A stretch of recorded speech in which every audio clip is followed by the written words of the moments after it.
Toxic মানুষজনকে চেনার বেশ কিছু উপায় আছে। আজ আমি এমন 5টি উপায় আপনাদেরকে বলে দেব, যাতে করে আপনারা সেই টক্সিক মানুষগুলো থেকে একটু সাবধানে থাকতে পারেন, নিজেদেরকে সুরক্ষিত রাখতে পারেন। 1 নম্বর, তারা সব সময় শুধু বলতে চায়। টক্সিক মানুষরা সব সময় নিজের কথা বলতে চায়।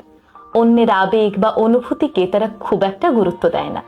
নিজের আবেগ অনুভূতিকে প্রকাশ করতে পারলেই তারা বাঁচে। তাই নিজের কথাই তারা সবসময় বলবে, আপনার কথা তারা কখনোই শুনবে না। 2 নম্বর, এরা সব সময় সবকিছুতে নেতিবাচকতা খুঁজবে। আশেপাশে সব কিছুর ভুল ধরবে, খুঁত খুঁজে বের করবে, সবার সমালোচনা করবে। দেখবেন এই মানুষগুলো কখনোই কারোর সত্যিকারের প্রশংসা করে না, সে যেই হোক না কেন। 3 নম্বর, সামনের জনকে ছোট করে দেখা। এই ধরনের মানুষগুলো দেখবেন ঠাট্টার ছলে কিংবা সরাসরি আপনাকে এমন কথা বলে ফেলবে যাতে করে আপনার আত্মবিশ্বাস নষ্ট হয়। আপনি ভালো কোনো কাজ করলেও এরা প্রশংসা তো দূরে থাক, বরং সেই কাজের সমালোচনা করে আপনাকে প্রশ্ন করতে বাধ্য করবে, আসলেই কি আপনি এতটা খারাপ, কিংবা আসলেই কি আপনি কখনোই সফল হতে পারবেন না।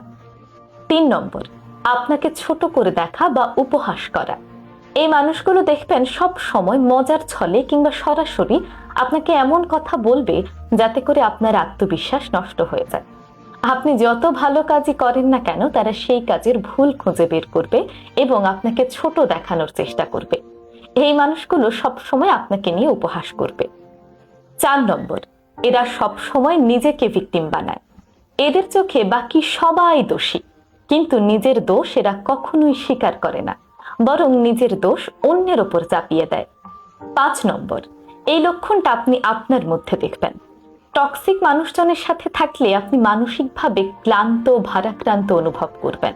আপনার মধ্য থেকে পজিটিভিটি চলে যাবে, একটি নেগেটিভ ভাইব আপনি অনুভব করবেন। এটি হলো সবচেয়ে বড় সতর্ক সংকেত।